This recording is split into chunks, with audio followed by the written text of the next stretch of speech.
ప్రపంచ రాజకీయాలను శాసిస్తున్న వ్యక్తుల్లో MBS Mohammed bin Salman, Saudi Arabia prince, యువరాజు అన్నమాట.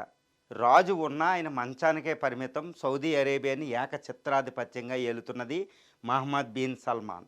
ఈయన ప్రపంచ రాజకీయాల్లో ఒక అత్యున్నతమైన వ్యక్తి అన్నమాట.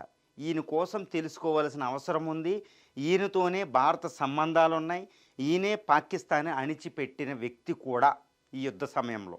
ఈ మహమ్మద్ బిన్ సల్మాన్ ఈయన్ని క్లుప్తంగా ఏమంటారంటే ఎంబీఎస్ అంటారు. ఈ ఎంబీఎస్ ఏంటంటే సౌదీ అరేబియాకి ప్రిన్స్ అన్నాం కదా.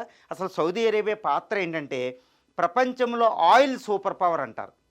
సౌదీ అరేబియాని ప్రపంచంలో ఆయిల్ సూపర్ పవర్.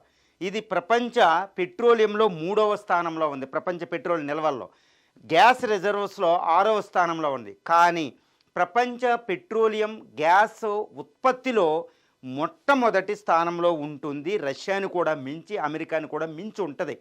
ప్రపంచ ఆయిల్ గ్యాసులకి ఇదే మూలం. ఈ ప్రపంచంలో ఆయిల్ రేట్లు పెరిగినా, గ్యాస్ రేట్లు పెరిగినా లేదా తగ్గినా ఈ ఎంబీఎస్ తిరిగి తీసుకునే నిర్ణయం మీద ఆధారపడి ఉంటాయి. ఎందుకంటే ఒపెక్ అనేది ఒకటి ఉంటుందన్నమాట. ఆ గ్రూపులో ప్రధానమైన దేశం ఈ సౌదీ అరేబియా.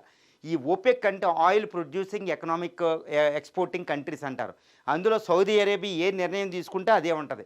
అంటే ప్రపంచవ్యాప్తంగా ఆయిల్ ప్రైసెస్, గ్యాస్ ప్రైసెస్ ఎంతో నిర్ణయించేది ఈ 39-40 సంవత్సరాల వ్యక్తి మాత్రమే.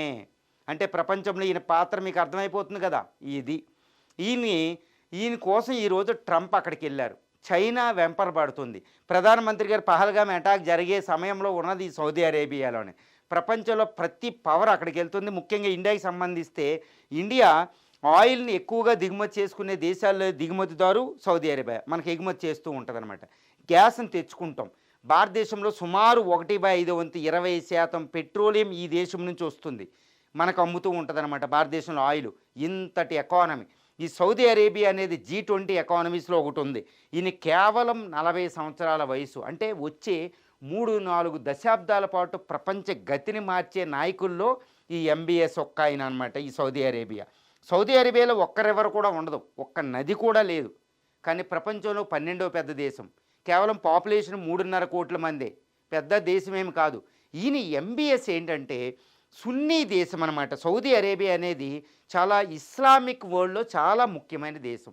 ఎందుకంటే ఇస్లాంకి సంబంధించిన ఖురాన్లు, మహమ్మద్ ప్రవక్త, అదేవిధంగా మక్కా, మదీనా వీటన్నిటికీ కస్టోడియన్ ఎంబీఎస్. అంటే మక్కా, మదీనా యాత్రలు ప్రపంచంలో ముస్లిమ్స్ ఎక్కడ నివసించినా వాళ్ళ దిక్కు వాళ్ళు చూసేది మక్కా, మదీనా వైపే. గుర్తుపెట్టుకోండి. మన హిందువులు కాశీ వైపు ఎలా చూస్తారో ముస్లిమ్స్ అందరూ మక్కా, మదీనా వైపు చూస్తారు. వాటిని కస్టోడియన్ అంటారు. వాళ్ళకి రక్షకుడు, వాటి రక్షకుడు ఎంబీఎస్. అంటే ఈయన చెప్పిన మాటకి అంత విలువ ఉంటుంది అనమాట. ఇప్పుడు పాకిస్తాన్ విషయానికి వస్తే పాకిస్తాన్ షియా దేశమైనా ఏ దేశమైనా ఈ ఎంబీఎస్ఏ భిక్షం వేస్తూ ఉంటాడు పాకిస్తాన్కి. అదనమాట. కానీ ఎంబీఎస్ ఈ యుద్ధం జరిగే సమయంలో తన ఫారిన్ మినిస్టర్ని పంపించి పాకిస్తాన్కి వార్నింగ్ ఇవ్వడం జరిగింది. నువ్వు వెంటనే యుద్ధం బయటకు వచ్చాయని. ఎందుకంటే ఇండియా అంటే ఈయనకి అభిమానం. ఓకే, మోడీ అంటే అభిమానం. ఎందుకంటే భారతదేశం ట్రేడ్ పరంగా చాలా ముఖ్యమైన దేశం. ఓకే, ఇది అనమాట చరిత్ర.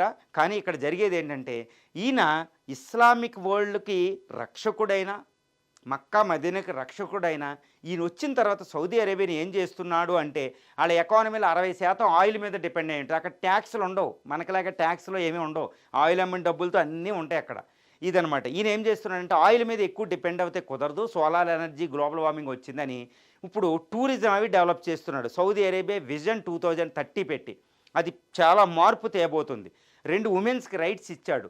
ఎన్నో సంస్కరణలు తీసుకొస్తున్నాడు ఇస్లాంకి దాటి. అంటే ఇస్లాం అనేది కూడా హేతుబద్ధతగా ఉంటుంది. ఈ టెర్రరిస్టులు అహేతుబద్ధంగా వెళ్తూ ఉంటారు, కానీ ఈయన హేతుబద్ధంగా వెళ్తున్నారు. ఇది పాకిస్తాన్కి మెసేజ్, టెర్రరిస్టులకి మెసేజ్. ఒరే, ఇస్లాం గుడ్ మతమే, మంచి మతం, నన్ను చూడండి అని. ఎందుకంటే ఈయన వ్యతిరేకించడం, ఈయన మీద టెర్రరిస్టుల అటాక్లు ఏమి ఉండవు. అంత శక్తివంతమైన నాయకుడు ఈయన ప్రపంచంలో. ఇప్పుడు ఆయన జోలికి అమెరికా కూడా వెళ్ళదు, చైనా కూడా వెళ్ళదు, ఎవరు వెళ్ళరు. కానీ సంస్కరిస్తున్నాడు. అంటే ఇప్పుడు 40 సంవత్సరాల వయసు, వచ్చే 2-3 దశాబ్దాల పాటు ప్రపంచ గతిని మార్చే నాయకుల్లో ఎంబీఎస్ ఉన్నాడు, మహమ్మద్ బిన్ సల్మాన్. ఈయన ఇండియాకి రిలేషన్స్ ఉంది, ఒక అద్భుతం. కాబట్టి ఈయన మీదే దృష్టి. హూ ఈజ్ ఎంబీఎస్ అని ప్రపంచం అంతా అడుగుతుందన్నమాట. ట్రంప్ గారు వెళ్ళినా అక్కడ జాగ్రత్తగా ఉంటారు. ఆయన ఎవరి మాట వినరు. ఆయన అంటే ఒక డిక్టేటర్ ఏం కాదు. సౌదీ అరేబియాలో డిక్టేటర్ మోనార్క్ ఉంటారు.